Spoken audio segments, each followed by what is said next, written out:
encontrar na Bíblia Sagrada, livro de Gênesis, capítulo de número 19.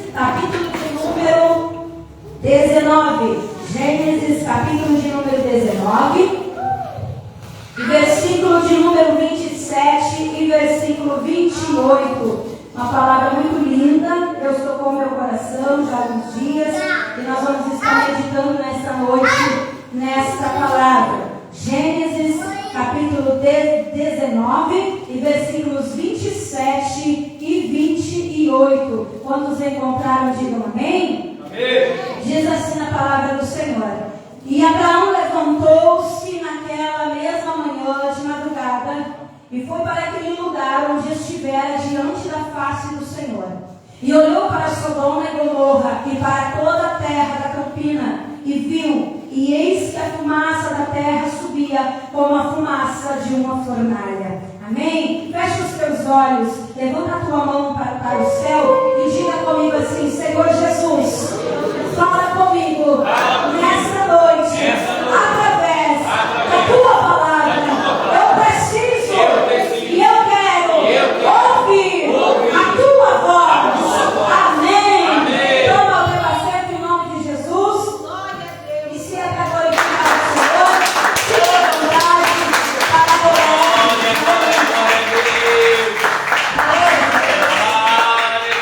Irmãos, a palavra do Senhor, ela nos relata a história bastante conhecida de Abraão e Ló.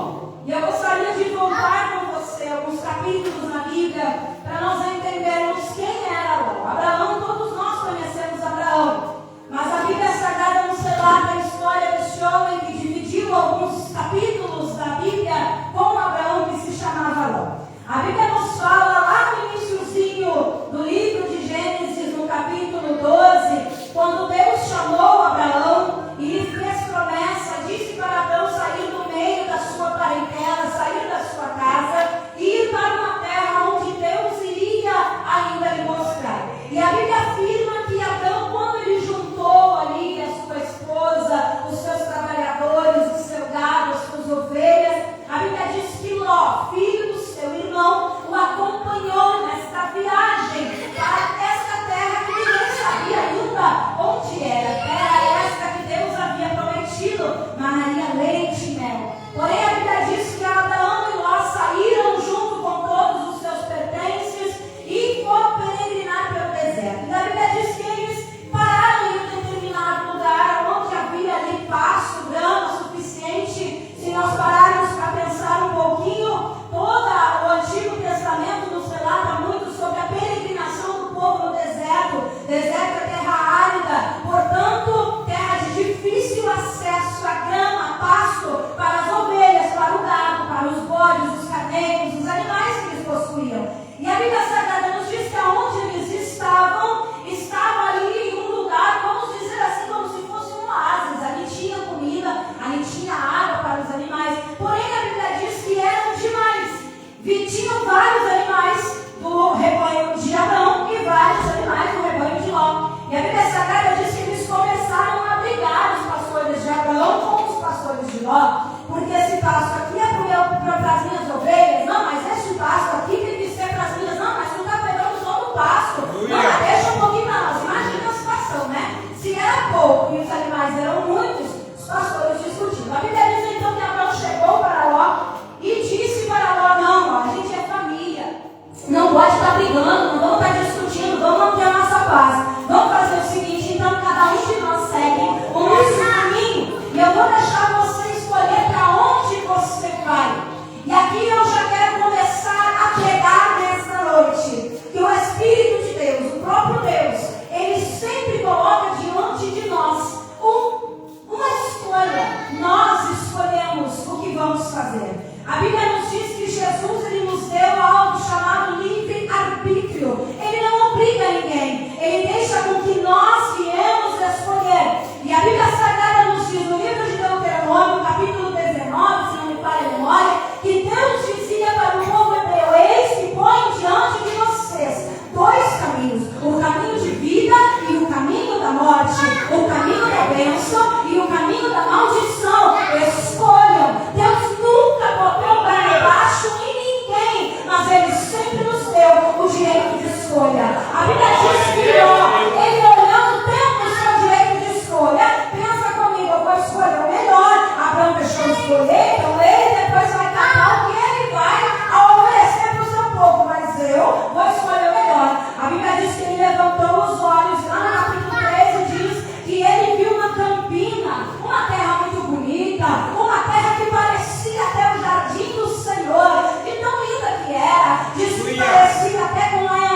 oportunidade. Sai daqui enquanto há tempo. Sai e não olha para trás. Sai e não te apega no que tu tem. Sai e não te apega na tua casa. Sai e luta pela tua vida. Não para, prossegue, continua caminhando. Não olhe para trás. Quando nós saímos do mundo, esta não é a oferta de Deus para a nossa vida. Escapa pela tua vida. Vai, não para, não olha para trás, não desanima. O que ficou para trás ficou. O profeta Isaías nos fala: não tereis as coisas passadas. Tem gente que parece que tem saudade do mundo, não testemunha, mas fala com tristeza. Quando tinha, quando fazia, quando acontecia. Meu irmão, lá no mundo tu fazia, acontecia, toda hora estava condenada. Hoje você passa pela luta, pela prova, pelo fogo, mas a tua alma está livre em Cristo. O teu nome está escrito no livro da vida. Ele te deu mais uma chance. Não pode desperdiçar a chance.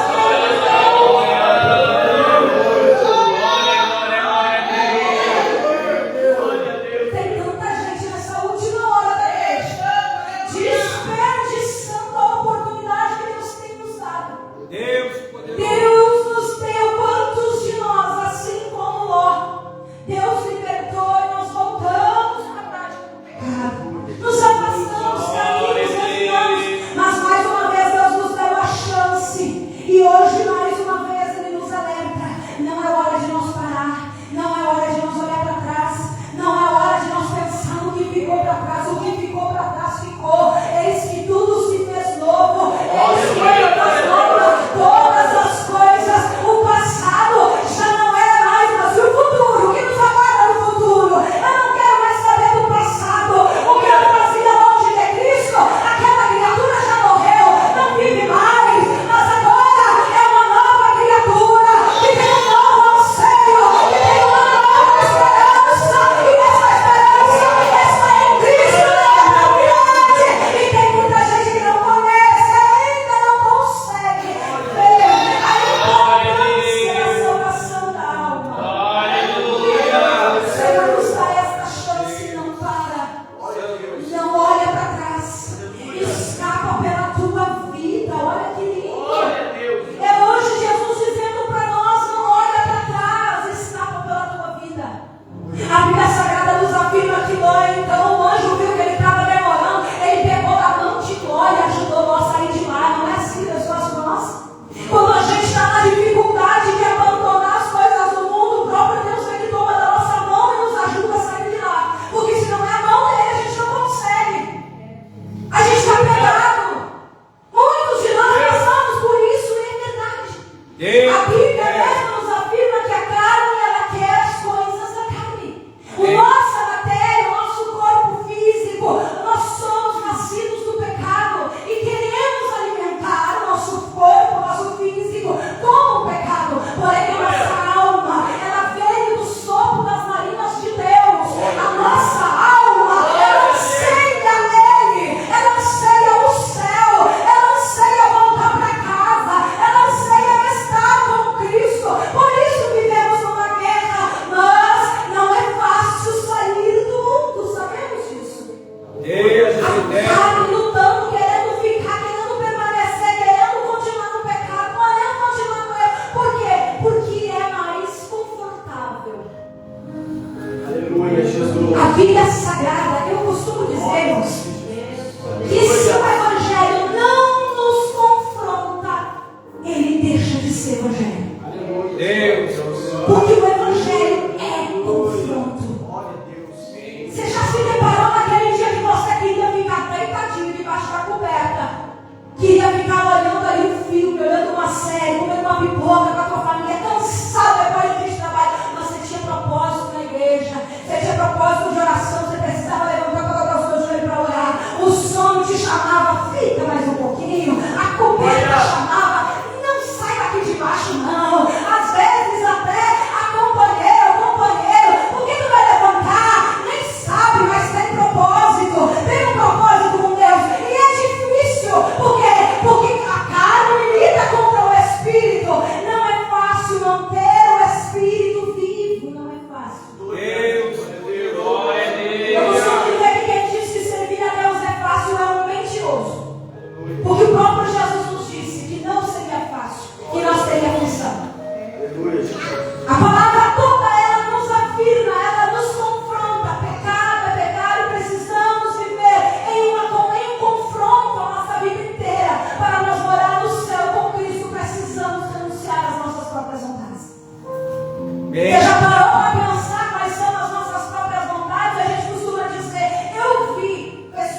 E então nós entendemos a profecia do profeta.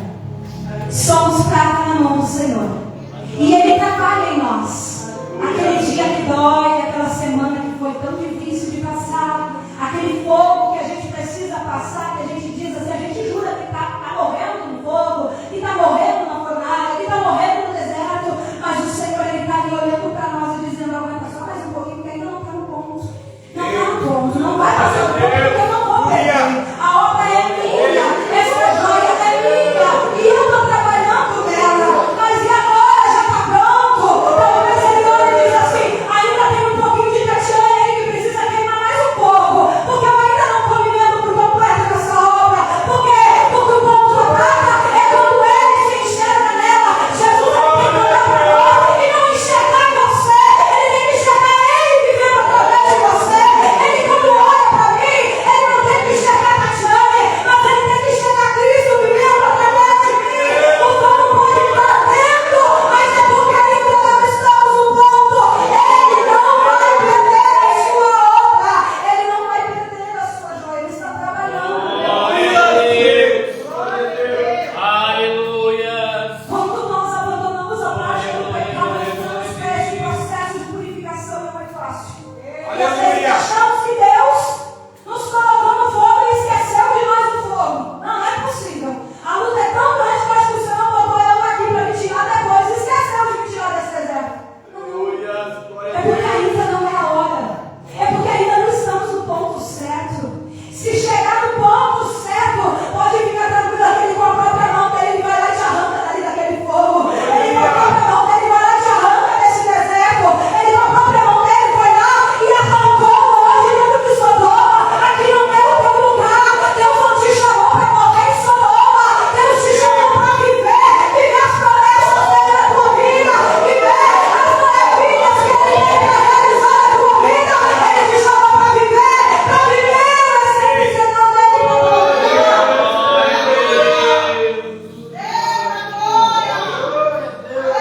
Para encerrar, alimentamos a vida que nós, junto com a sua esposa e as suas filhas, saíram de Sodoma.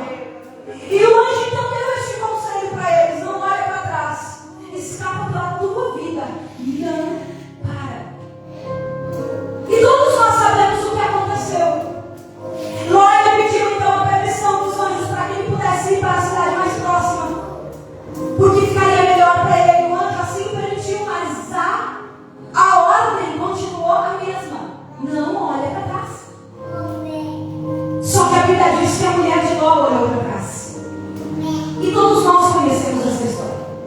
Mas você já parou para pensar que ela olhou para trás e ela não foi queimada pelo fogo?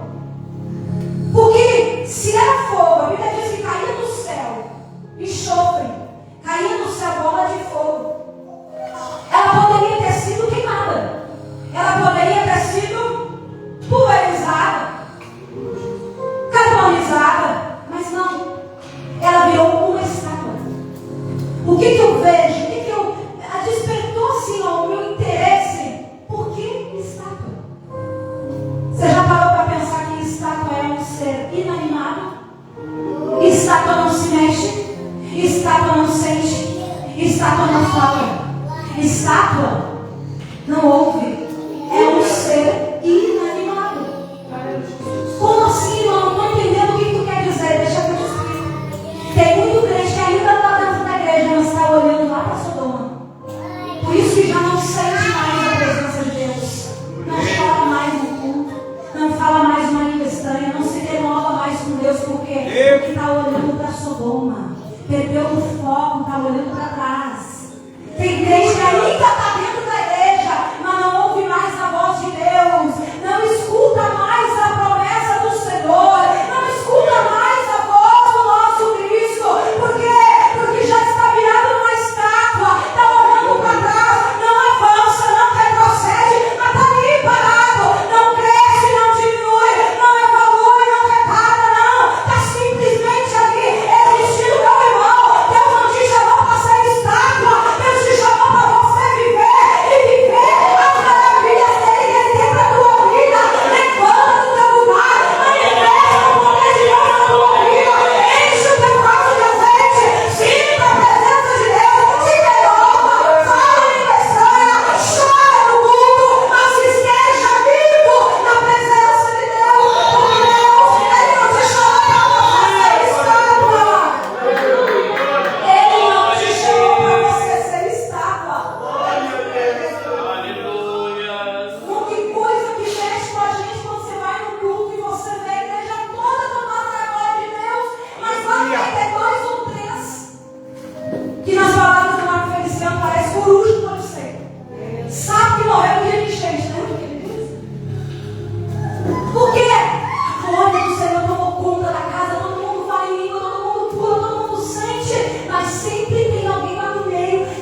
sentiu nada, que a palavra não estava muito boa, que o pregador estava muito gritão, que o fulano lá estava se exibindo, que a fulana lá queria cantar melhor que os outros, porque já está em estátua, não sente mais a presença de Deus, não ouve mais a voz do Senhor, não chora mais na presença de Deus, porque não tem mais vida. E o Senhor não nos chamou para nós ser estátua, Ele nos chamou para nós ter vida. Quando estamos na presença do Senhor, quem lembra isso? Lembra do vale de ossos secos? Era só um monte de osso, era só um monte de osso perdido, sem carne, sem músculo, sem vida, sem pulmão, sem sopro de vida, sem nada, sem movimento. Agora Ezequiel chegou e profetizou segundo a palavra do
fazendo demais.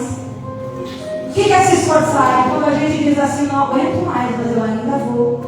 Eu estou cansado, mas eu ainda vou. Aleluia. Sabe quando você está assim, depois de um dia de trabalho, e tudo que tu quer, a tua casa, um bom banho, a tua cama, mas você ainda tem uma tarefa que precisa cumprir, você não pode ir para casa sem cumprir aquela tarefa? Isso é esforço. É quando você parece que não tem mais força, mas você faz. Esforça-te e tem bom ânimo. O Senhor, Ele nos ajuda. O Senhor, Ele nos sustenta. O Senhor, Ele toma da nossa mão direita. O Senhor, Ele vai na frente abrindo o caminho. O Senhor, Ele vai quebrando corrente, cortando os espinhos. Ele vai quebrando todo laço, desfazendo o embaraço. Mas a gente não pode parar. A gente não pode olhar para trás. O Senhor não nos chamou para isso. Ele mesmo diz que a sua alma não se compraz naquele que volta atrás, e não se compraz naquele que larga a mão parado. Então está difícil, mas permanece. Está chegando, mas permanece. Está doendo, mas permanece. Está complicado, mas permanece. Porque quando tu permanece, Ele está segurando a tua mão. Ele te ajuda. Ele te ajuda. Ele te sustenta. Ele diz que você olha para trás e diz: eu nem sei como eu cheguei aqui. Eu nem sei como eu consegui estar aqui. Foi a mão dele que te sustentou. Fica tranquilo. Ela não abriu mão de você. Ela continua te sustentando. A graça dele continua te sustentando. Porque a graça dele nos basta. Amém? Que Deus permaneça falando no teu coração através dessa palavra. Você tem o direito de escolha, mas escolha com sabedoria. Toda escolha tem uma consequência. Escolha com sabedoria. Abraça a oportunidade que Deus te dá. E não olha para trás. Hoje o Senhor nos trouxe aqui para nos dizer: não olhe para trás. Só uma espiadinha? Não, nem uma espiadinha. Só de cantinho? Não, nem de cantinho de ouro. Permanece olhando para Jesus, não tire os teus olhos dele. Permanece olhando para Ele, porque quando nós olhamos para Ele, nós não nos perdemos. Eu lembro da profecia de Isaías: olhai para mim e sereis salvos. Enquanto nós olhamos para trás, estamos perdidos. Enquanto nós olhamos para os outros, estamos perdidos, porque todos têm falhas, todos têm defeitos, todos pecaram, a Bíblia diz. Mas quando nós olhamos para Ele, a Bíblia diz que Ele é perfeito e nele não há falha. Então, se nós olhar para Ele, nós não vamos nos perder. Olhai para Ele, não tire os olhos dele, permanece olhando para Ele, e então você vai ter certeza de que Ele está salvo em Cristo Jesus. Que Deus abençoe a tua vida. Você pode dar glória a Deus?